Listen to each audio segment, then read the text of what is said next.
একটা মেয়ে ধর্ষিতা হয়েছে, এজন্য ইসলাম দিয়ে যদি আইন কায়েম করা হয় 24 ঘন্টার আলটিমেটামে সব বিচার হয়ে যাবে, যেরকম ঠিক কিনা? আর কোন ধর্ষক বাংলার জমিনে জন্মাতো না, চিল্লায় বলো ঠিক কিনা?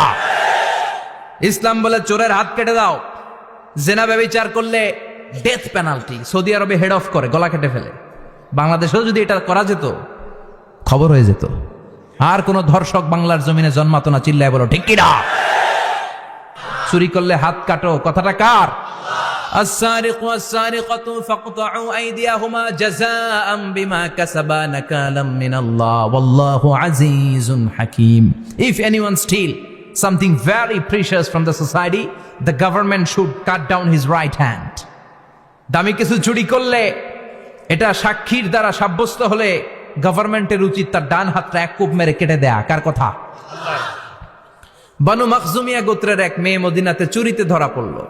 অনেক বড় ফ্যামিলির, ডিগনিফাইড শিল্পপতির মেয়ে। সাহাবারা বলল, এই মেয়ের হাত যদি বিশ্বনবী মদিনায় কেটে দেয়, মদিনাতে তো মারামারি লেগে যাবে। কে বলবে বিশ্বনবীর কাছে যে সুপারিশ করার ক্ষমতা কারো নাই? বিশ্বনবীর পালক পুত্র উসামা বিন যায়েদ, যায়েদ ইবনে হারেসা, তার ছেলে উসামা পালক পুত্রের ছেলে, তাকে বিশ্বনবী বড্ড ভালোবাসতো। তার উপাধি হলো হুব্বু রাসূলিল্লাহ, বিশ্বনবীর ভালোবাসা। সবাই বলল, উসামা, আমরা যে বলতে পারবো না, তুই যে নবীরে সুপারিশ কর। ও নবী, যদিও চুরি করেছে মেয়েটা, সাব্যস্ত হয়েছে, কিন্তু আপনি মাফ করে দেন, হাত কেটে দিয়েন না। উসামা যে বলে, নবী হাত কেটে দিয়েন না। বিশ্বনবীর চেহারাটা আগুনের গোলার মতো লাল হয়ে গেল। বিশ্বনবী বললেন, উসামা, এটা আল্লাহর আইন, সুপারিশ করার সাহস তোর বুকের ভিতরে দিল কে? কে দিয়েছে স্পর্ধা? লাউ আন্না ফাতিমাতা বিনতে মুহাম্মদ সারাকাত লাকাতা মুহাম্মাদুন ইয়াদাহা। এই মেয়ে তো দূরের কথা, আমার কলিজার টুকরা, নয়নের পুটুলি, জান্নাতি নারীদের সর্দারানী আমার মেয়ে ফাতেমাও যদি চুরিতে ধরা পড়ে, আমি তলোয়ারটা বের করে ফাতেমার হাত কেটে দিতে 1 সেকেন্ডও দেরি করব না। কারণ আইনটা কার? চিল্লায় বলেন কার? এজন্য বাংলাদেশের চুরি চামারি আসানা নাই, হাজার হাজার কোটি টাকা উধাও হয়ে যায়, আসানা নাই। যারাই চুরি করবে হাত কেটে দেয়া হবে।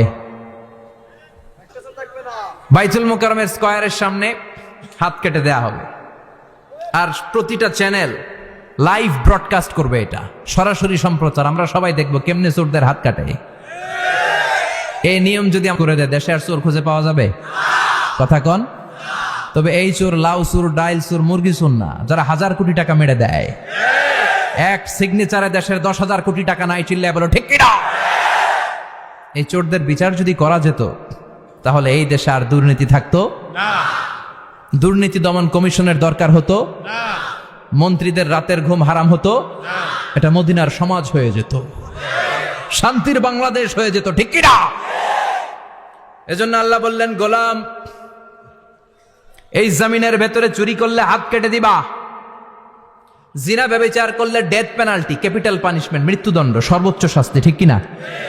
একটা মেয়ে ধর্ষিতা হয়েছে, তার বিচার হয়েছে না? প্রক্রিয়াধীন হচ্ছে, সবাই অ্যারেস্ট হয়েছে, হচ্ছে। এজন্য ইসলাম দিয়ে যদি আইন কায়েম করা হয়, 24 ঘন্টার আলটিমেটামে সব বিচার হয়ে যাবে, যেরকম ঠিক কিনা? ইসলাম বলে চোরের হাত কেটে দাও, জেনা ব্যভিচার করলে ডেথ পেনাল্টি। সৌদি আরবে হেড অফ করে, গলা কেটে ফেলে। বাংলাদেশেও যদি এটা করা যেত, খবর হয়ে যেত। আর কোন ধর্ষক বাংলার জমিনে জন্মাতো না, চিল্লায় বলো ঠিক কিনা? আল্লাহ বলেন, আমি মানুষকে খলিফা বানিয়েছি আমার এই হুকুম আহকামগুলো বাস্তবায়নের জন্য। সব সৃষ্টিকুলের মধ্য থেকে মানুষকে আমি বানিয়েছি আশরাফুল মাখলুকাত।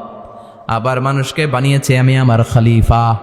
আবার মানুষের চেহারাটা আমি আল্লাহ সব চাইতে সুন্দর করে তৈরি করেছি। সুবহানাল্লাহ।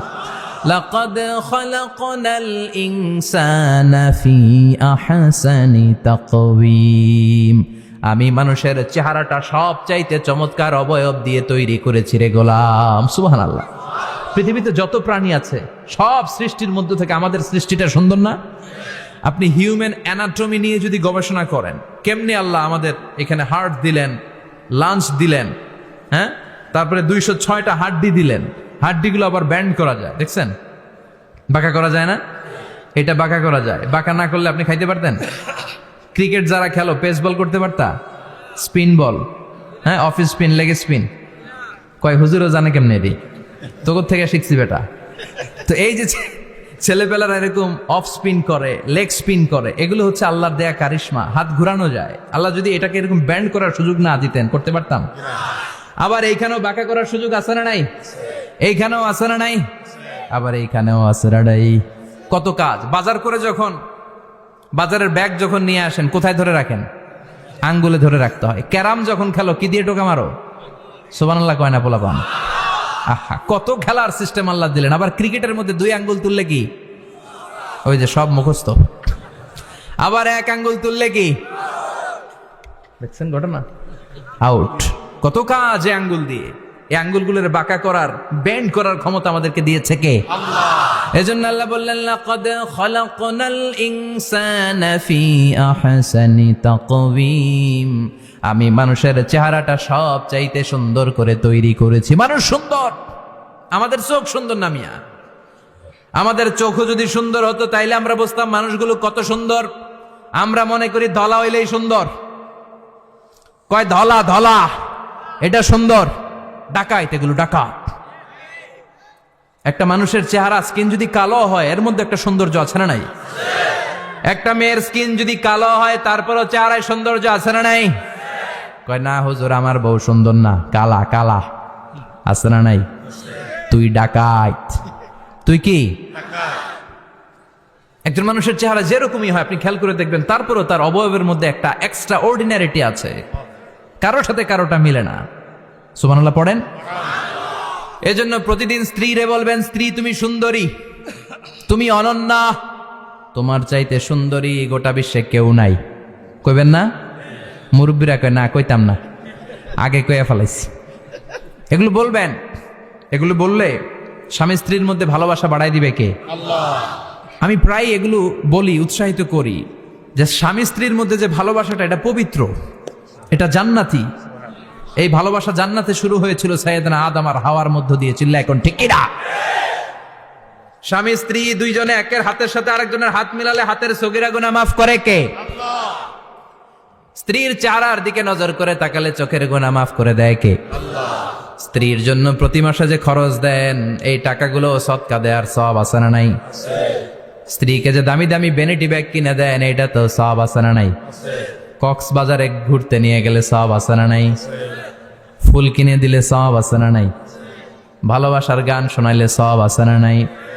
তোমারে লেগেছে কত যে ভালো, চাঁদ বুঝি তা জানে, রাতেরও আধারে দোসর হয়ে তাই সে আমারে টানে, চাঁদ বুঝি তা জানে। ঠিক কিনা? আজকে পারবেন না শোনাইতে রাত্রেবেলা? পারবেন? পারবেন? পোলাপাইনরা কয় পারবো। তো কত বেটা বিয়েই হয় নাই, বিয়ার পরে শোনাইস। তো এই ভালোবাসার গানগুলো শোনালে নিজেদের মধ্যে একটা ইন্টিমেসি তৈরি হয়। বিশ্বনবী এরকম স্ত্রীর সাথে খুনসুটি করতেন, ভালোবাসা করতেন। এটা হালাল, কিন্তু এটা জায়গা মতো না করে ভাবির লগে করলে মায়ের আছে না নাই? ভালোবাসার গান জায়গা মতো শোনাতে হবে। স্ত্রীকে ভালোবাসার গান না শুনিয়ে যদি চাচাতো বোনরে শোনাও, শালিরে শোনাও, পাড়ার মেয়েদের সাথে যদি টাঙ্কি মারো, ফিল্ডিং মারো, মায়ের আছে না নাই? তার মানে জায়গা মতো করলে সব সওয়াব। সুবহানাল্লাহ পড়েন। আর বিয়েটারে সহজ করে দিবেন। আমি তো সব জায়গায় বলি বিয়েটাকে সহজ করে দেন। আমরা বিয়েটারে কঠিন করে ফেলছি। একটা ছেলে এই দেশে 16 থেকে 18 বছর বয়সে ম্যাচিউরড হয়, কিন্তু ওরে বিয়ের পিড়িতে বসায় 32 বছর বয়স। তো বাকি 32 বছর কি আঙ্গুল চুষবে? কথা কন, কি করবে? ও যে পাপ কাজ করে, ও যে পর্নোগ্রাফি দেখে, ও যে মাস্টারবেশন করে, এগুলোর পার্সেন্টেজ গুণা মা বাবার আমল নামায় আছে না নাই? মা বাবার এত সহজে পার পেয়ে যাবেন না। ছেলে মেয়েগুলারে সময় হলে বিয়ে দিয়ে দেন। বিয়ের চেয়ে ভালো কাজ পৃথিবীতে আছে? যেই সমাজে বিয়ের খরচ বেড়ে যায়, ওই সমাজে জেনার খরচ কমে যায়। বিয়ে করতে লাগে 10 লাখ, জেনা করতে লাগে 500 টাকা। কথা কন। এজন্য জেনাকে সহজ করবেন না, বিয়েকে সহজ করবেন? বিয়ের কথা কইলেই পোলারা কয় তুই নিজের পায়ে দাঁড়া।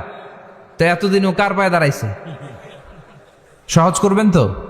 আল্লাহ তুমি বুঝার তৌফিক দাও। আমিন।